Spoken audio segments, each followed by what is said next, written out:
The other 2/3 is from earned income.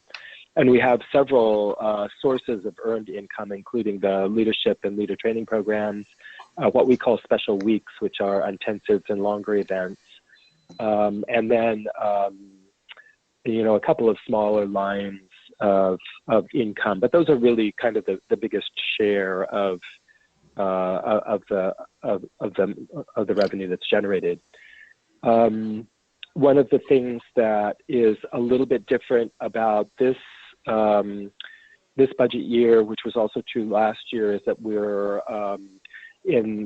still in kind of the middle of the effects of the fundraising that we did around the 25th anniversary. So last year and the early beginning of the year before that, we had set this goal of raising $100,000, which we have done and then some. So we should celebrate that. Woo-hoo! And that affects our budget, affected our budget last year and affected our budget this year because we have some extra income. One of the primary places that we have used some of those resources is, of course, in these 3 new kind of contract positions that we developed: Leader of Color Liaison, the Millennial Liaison, and the Life Practice Program Coordinator. Those positions were funded when we originally did this on about an 18-month budget, so that a portion of that $100,000 has been used and will continue to be used to support those positions. There were also increases in our office staff and the restoration of some of the cuts that have happened to Cynthia and I over the years. So, that one of the consequences of that is that when you apply extra money raised like that to support staff positions of any sort, then there's the expectation or the hope that those would continue after the course of the use of the extra fundraising money. So it's like capacity building. You raise money, you support those positions, and hope that you can increase revenue enough so that those can be taken over. One of the aspects of this year's budget is that on this kind of 18-month schedule, some of those positions would essentially only be funded through the fall. Different people started at different times, so compared to where we originally budgeted, those things shifted because of when people started. But one of the things that we did with this year's budget was to extend those positions to the end of 2016. So we've actually taken what we've had and we've pushed that out even a little bit farther. The budget implications of that are relatively small, but really the main thing to hear is that we've added, let's say $35,000 or $40,000 in staff and contract positions that we would hope to continue on. And mostly for 2016, those expenses will be covered by the extra fundraising that we did. So we have money in the bank that we've raised, and we also have pledges for income that will come in 2016. Now, that little piece at the end of the year, the last 2 or 3 or 4 months, we're choosing to go ahead and cover those in the regular budget. And in 2017, we'll have to be looking at how we cover those positions, because I think our desire will be to, of course, to continue all those things. They're really good. They're really good things. So that's one of the characteristics of the 2016 budget. Is that we're already planning ahead to continue those positions beyond what was covered by the original budget of the Leadership Fund. Other than that, I would say that most of the changes in the budget between 2015 and 2016 are adjustments around, kind of actuals versus what we had budgeted in the past. So they don't represent major changes in direction or or activity necessarily as much as they do reflect adjustments in what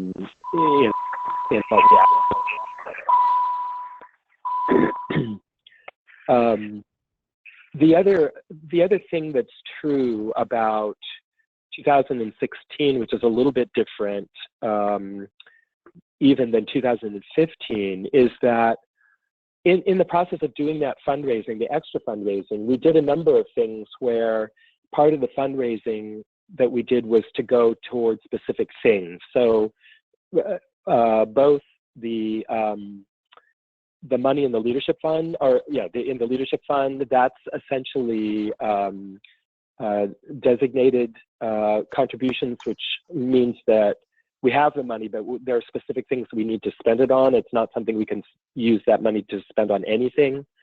So essentially restricted funds, I think would be the language that's used in accounting.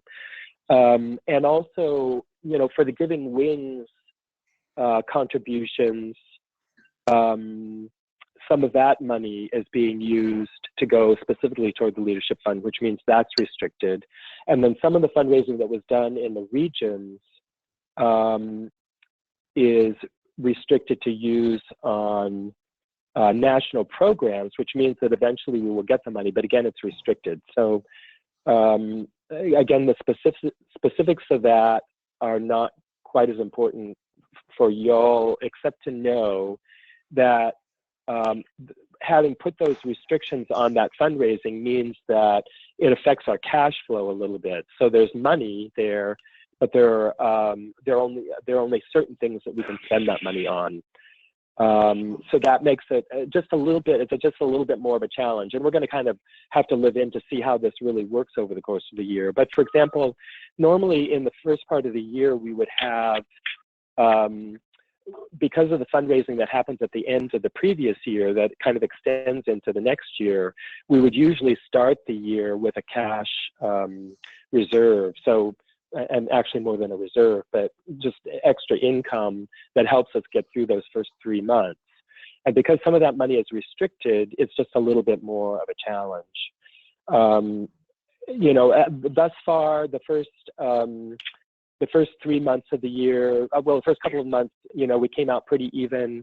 This last month, we had to do a little bit of, futzing to cover expenses, and we're a little bit behind on paying off some of our leaders in other parts of the country. So we have a little bit more of outstanding debt than we normally like. And we've at the end of March, we needed to draw a small amount from we have a $10,000 reserve fund, which is unrestricted. And we took a little bit out of that. I think we took $1,500 or $1,000 or $1,500, something like that. So first of all, it's good that we have a reserve to draw from. But the cash flow situation is likely to be just a bit more of a challenge this year because of those restricted funds. Generally, those funds are going toward things where, eventually we'll have access to that money, but it's just not quite as fluid as when you have unrestricted funds. So, I think the bigger budget story is that the scope of the budget is quite similar to what we've had in the past, with this additional funding that comes from the 25th Anniversary Fund.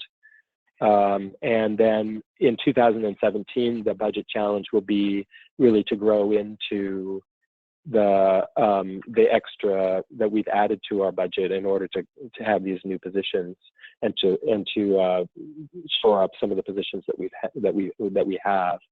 One of the main reasons that we're hoping to do that is in the live practice program and in the leader training program, and we're doing quite a bit of work to expand that. So we'll have to see how that shapes up. So I think I'll stop there, and if Stephanie or Theron, you have any additions to that, feel free to add them, or if anyone has questions.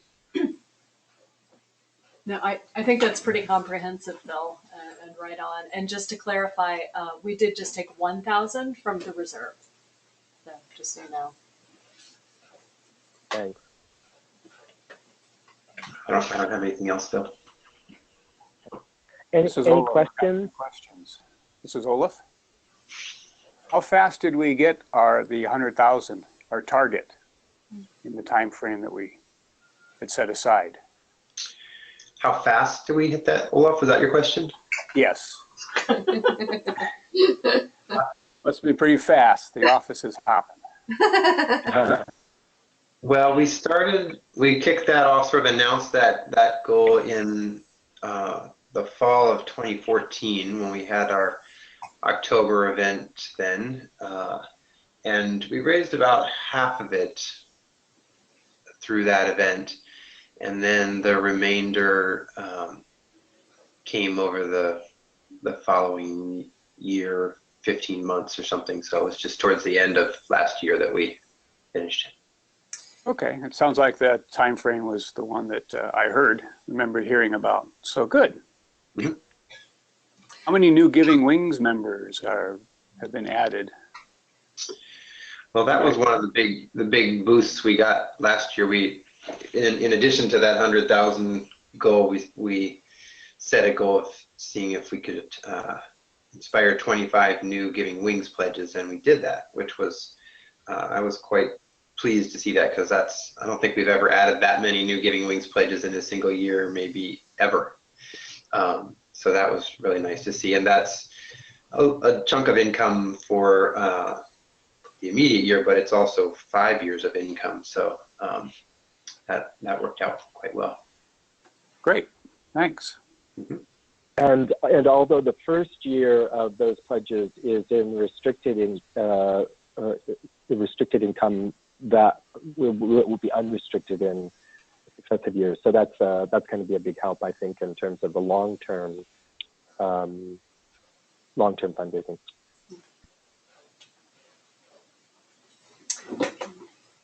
Are there any other questions for Stephanie or Phil before we go to Theron?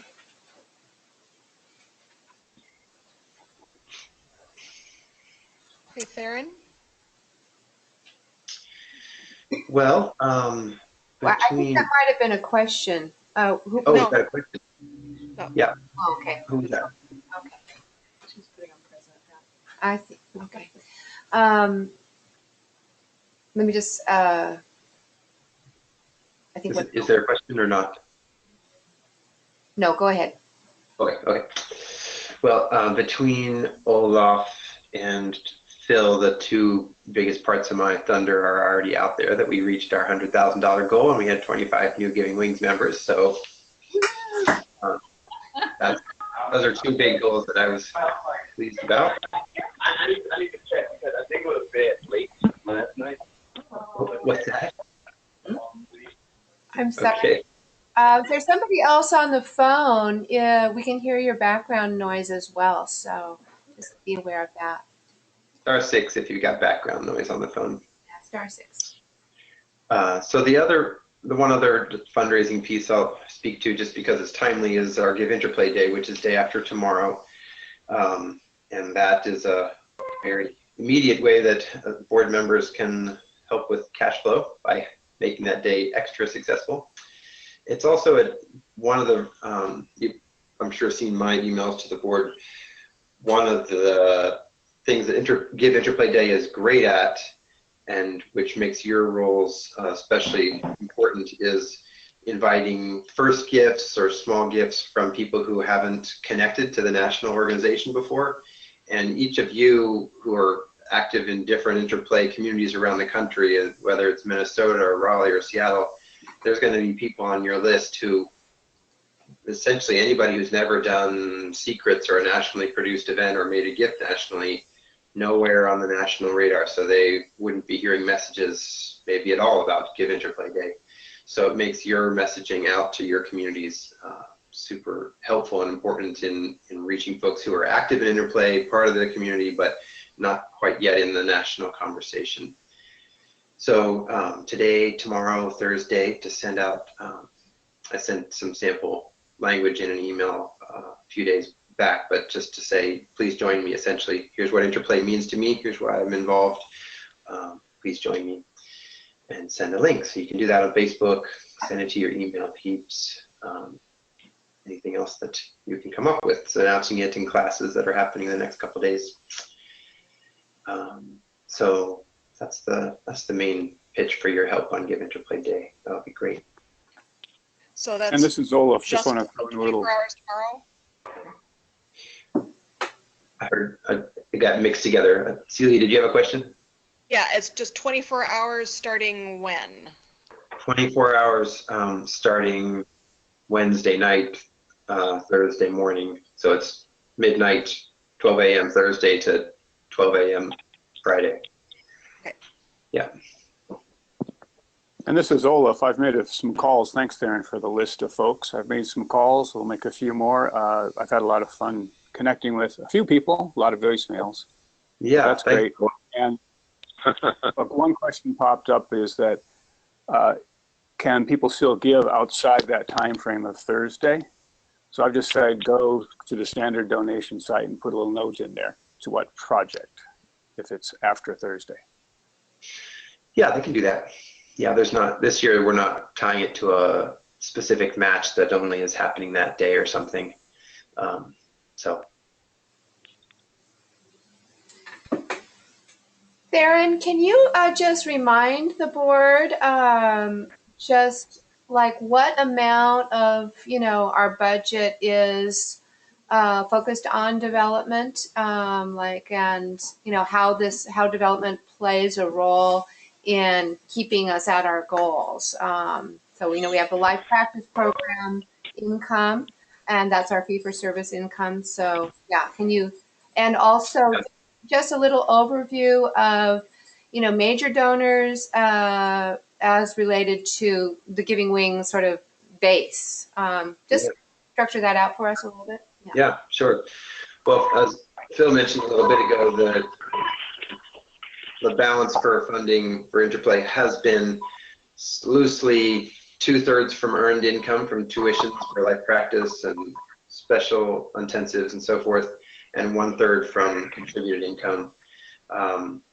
I think that's, in a year like last year where we had the anniversary fund, and that balance might have been slightly shifted towards more contributed income, but that's generally the balance of things. And within that chunk, so it's somewhere in the 160 to 200,000 that gets raised each year, and within that, there's a big chunk of 65 to 75,000 comes from Giving Wings members. So that's really, I can tell you from working with lots of different nonprofits that for a budget of our size, to have that as a steady multi-year pledge source of income is quite noteworthy for an organization of our size. So that's really a great cornerstone, and it gives a lot of freedom in exploring new things, things like the Parliament of World Religions project that happened last year, things that you can just do because they're promising and exciting and great visibility for Interplay, and you don't quite know yet how the financial model is going to work out. You have the kind of resources to do that. So that's Giving Wings. And then there's a group of folks, smaller group of folks who give, say, in the 2 to 10,000 a year. That's really a handful of folks that make up another 25 to 40,000 a year. That varies quite a bit because people's giving isn't the same every year. And then we have Give Interplay Day and our year-end appeal, and then our International Day of Interplay that happens in the fall. That also was quite successful last year. We got a lot of pledges and we got 16 different regions participating. So that was also a nice chunk of income. So. Yeah. Thank you. Mm-hmm. Appreciate that. Any other questions before we sort of move to the last 15 minutes here?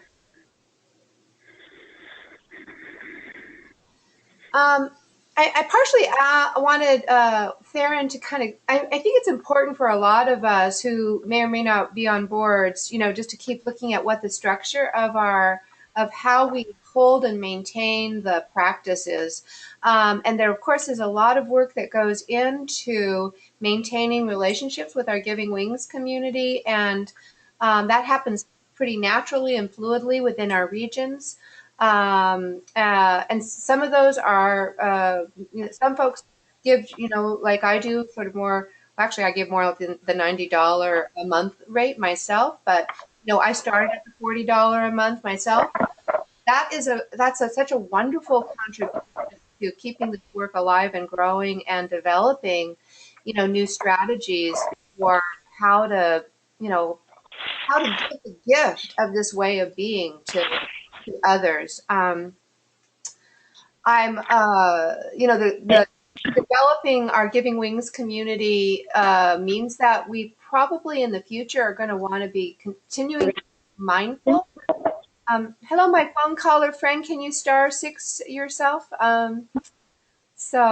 We want to continue to be mindful about how we develop these relationships. And as a board, one of the things that we really do need, especially in an arc of transition where Phil and I may or may not, be right at the center of the process, is that this kind of fundraising and community development that creates a sense of real personal relatedness to the work, the desire of Interplay to be of service in some ways, that's going to really need to move more and more onto the board and onto special people who have this as a passion.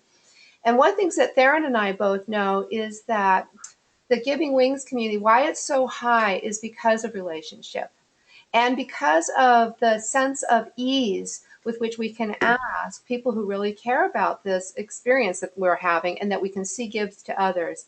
There developed a sense of ease in the ability to ask, and we must ask.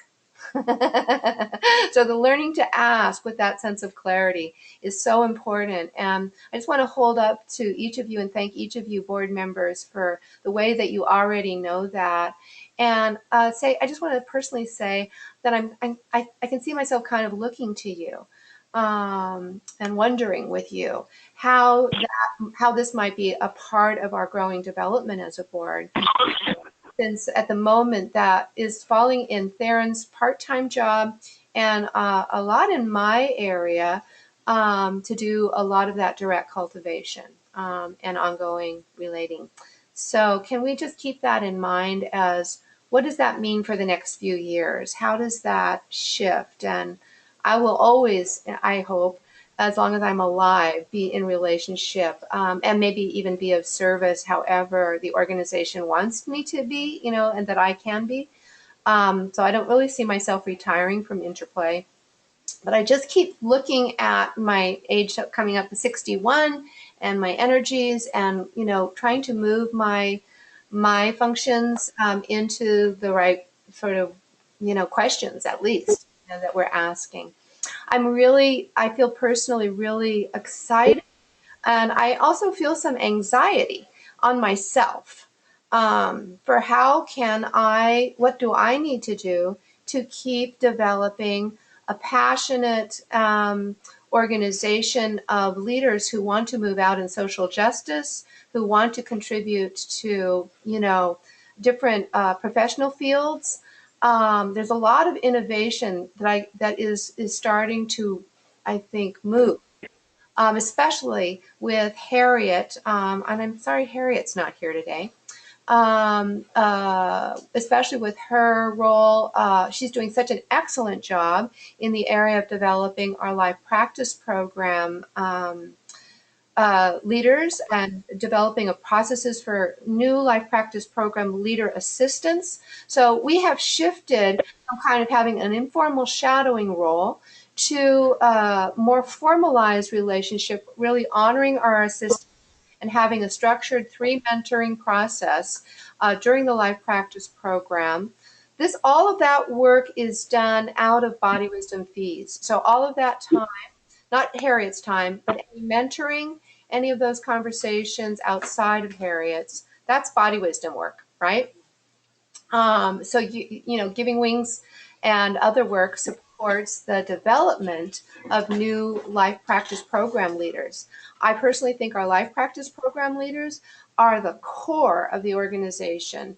They're the working heart of what Interplay is doing, because life practice program leaders know the articulation, know the practices, know the applications, know the focus session process, and are often, thank you, Davey, thank you, Celia, thank you, Marty, thank you, Sherry and Sheila and whoever else is on the call, I'm not thinking of, Kate, for, being the spirit of communication many times.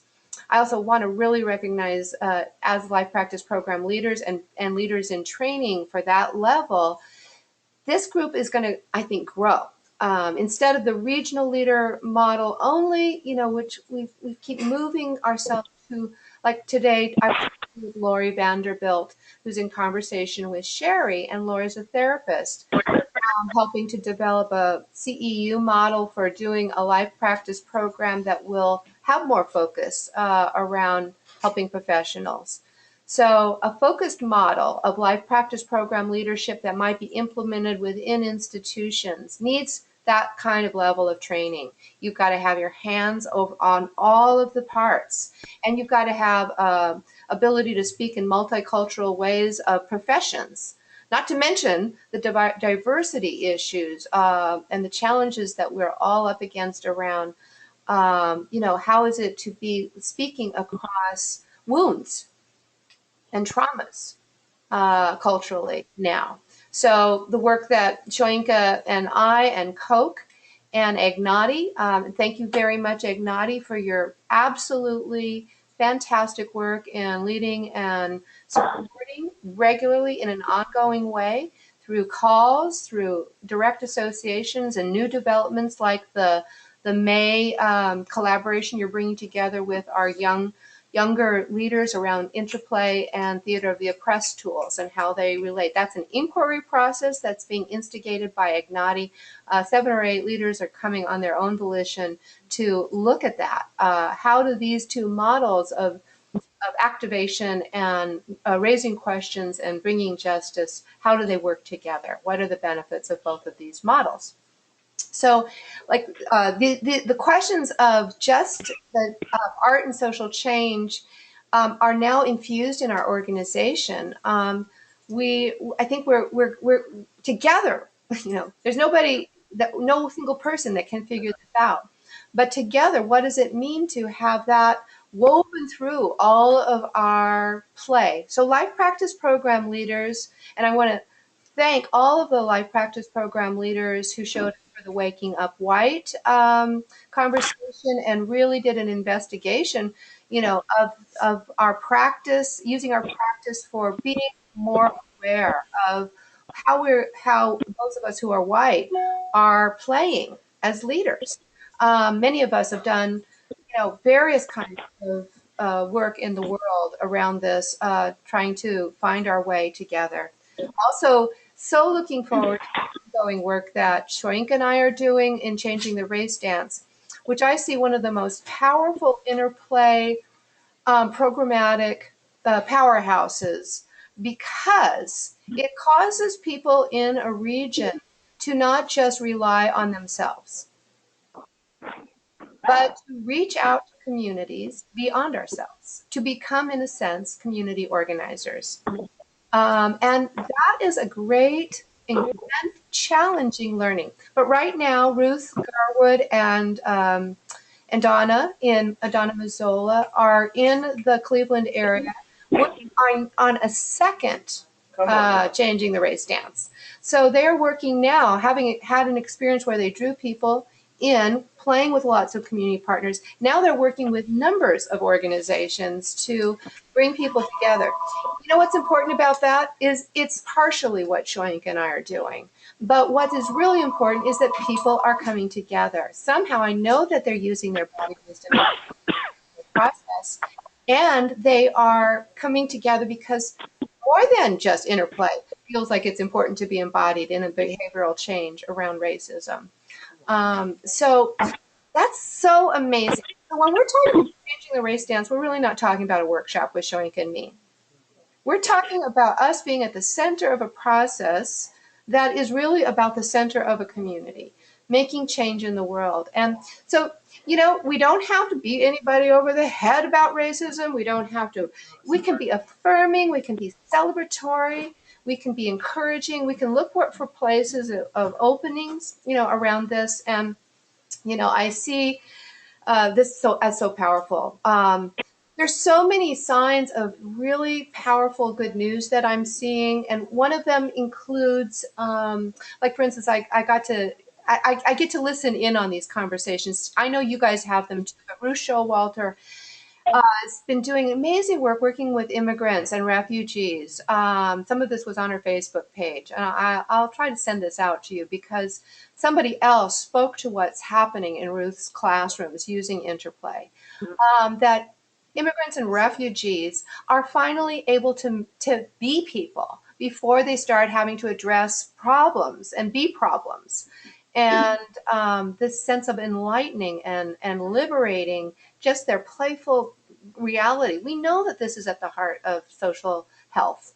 And so, we got social justice, but let's have some social health. And I want to thank Ruth. I want to thank all of you for, and I want to thank the regional folks like in Atlanta, in Washington, D.C., Minnesota, Seattle, especially your projects on Give Interplay Day. I know have to do with creating scholarships for people that are having challenges doing this work. But I also know that there are instances where you are looking at how is this going to make a difference to the workplace where people are in service to immigrants, to kids. Conversations with people here, Shoinka, Nancy Donald, others, about creating pilot program around working in elementary and middle and high school. So we've got lots of room to grow, but I'm also very, we can't grow. We can't grow until we've got the resources.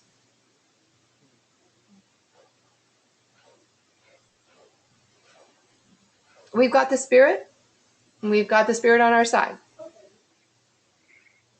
But for us to grow and to keep growing and to fill in these sort of, keep letting ourselves find the right forms for, bringing interplay to people, we're going to have to pull together as a group. And we're going to have to, we're already pulled together.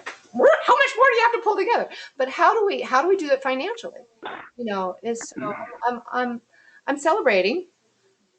I'm also feeling how tight, I can feel behind me how tight it is when Bill and Stephanie talk and wonder if they're going to make the payroll. So that's a lot to, dance with, but I want to just share that with you. There's so much, how it is. We all have so much belief about this. And I don't think we have to take any of this on as a big deal, because it's always fine if we just have to grow slow. It's always fine, but certainly the conversations and also the desire for leaders to be paid and to find real meaningful work using these forms. I want to just be supportive. So thank you. Please get your folks to and talk your talk and ask yourself, why interplay? Write that down. Why interplay? Share that. Don't wait for somebody to say why. You got to say it. Board members got to say it. Why? You got to know why, and you got to be able to say that. So put that on. I think some of you already do that. You're just brilliant. But if you're not clear, when you step up to any person, why? You got to know why. Any person, different groups. That's what we can do. You can make a big shift when you can do that kind of inspirational work and hearing people. Mostly, I think what people really want is to be heard, and to as our community, we need to be heard, and we need to be hear what our concerns are. If you have concerns, please send them to me. If you're looking at questioning and feeling daunted, as I talk to people, you guys, I feel daunted sometimes by this but by this challenge. It's daunting to not get the numbers in the room for live practice. I think this is the new. I told Davey, this is normal.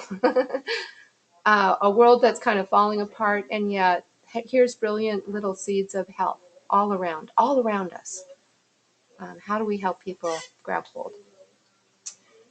And I just want to add to that. I've been so encouraged by, people are sharing all these stories, and the world is waking up to the importance of play. I've been seeing so many articles about the importance of play, about the importance of improvisation.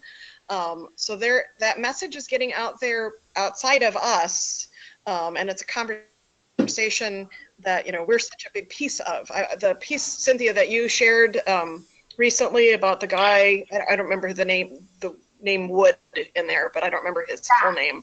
Yeah. That was such a beautiful essay about the importance of many of the things that we do in interplay. So I feel like we're in a time period where the things that we figured out in interplay, the rest of the world is waking up to. It's dawning on other people how important this is. So I think we were ahead of this wave, but the wave is there, and we need to figure out how to ride it. Yes. Yeah, absolutely. Write it and speak it, as much as we're able. So, yeah. Let's take a deep breath on all that. Yay, team. All right. Anything else, Phil or Cynthia or Theron or Stephanie?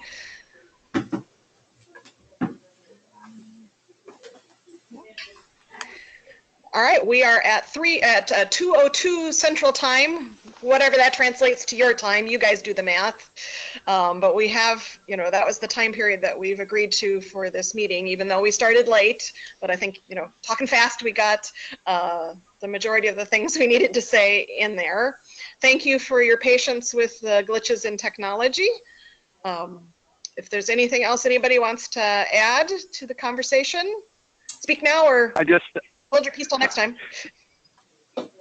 This is Jeff Davis. I'm calling in remotely from North Carolina. So I've been hanging out on the line. So just wanted to say hi to everybody. Yay! In a little late. So glad you could make it. Wonderful. Thanks. Welcome, Jeff. Yeah, thank you. Your voice. Thank you. Thanks so much. Yeah, I know that Shoinka's got her flute here. I think it would be really awesome if you're willing. Yeah, I was thinking that actually before you said it, and I think the download that is being offered to our funders is "Love Me, Love Me," which I thought was is that true, Theron? "Love Me" was decided. That is true. Love me, love me. Love me, and I thought that was really cool because just the idea of the lyrics of the song is that I love me so much I'll never hold back. I love you so much I'll never hold back. And I just think as a as the organization at large, we love ourselves. This is why we do this work. We understand that these movements, storytelling and sound, is our birthright, and we are, celebrating that on an individual level that allows us to celebrate it on a collective level. So I'll play a little bit of that as we head out to the rest of our day. Love me, love me.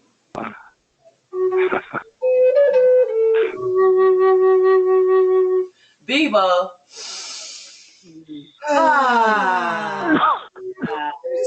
Maybe bringing a hand, or if you want to get up and move, or whatever you want to do. Blessing this body.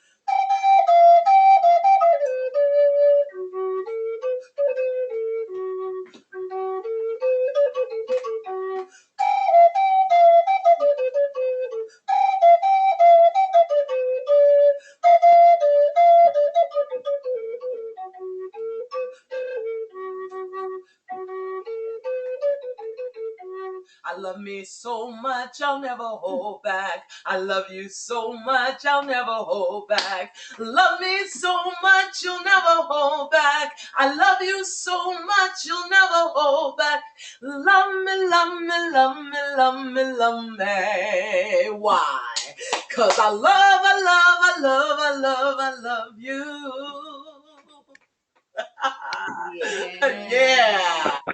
Yeah. So bring a hand up to the screen and just send a blessing. And if you are on screen, you want to just show up, that'd be great. Yeah. Beautiful. Love you all. Thanks. Blessings. Many blessings. Many blessings. Love you all. All right. Thanks. Bye. Bye. Love you. Thank you, Sherry. Thank you, Jeff. Thank you, Phil.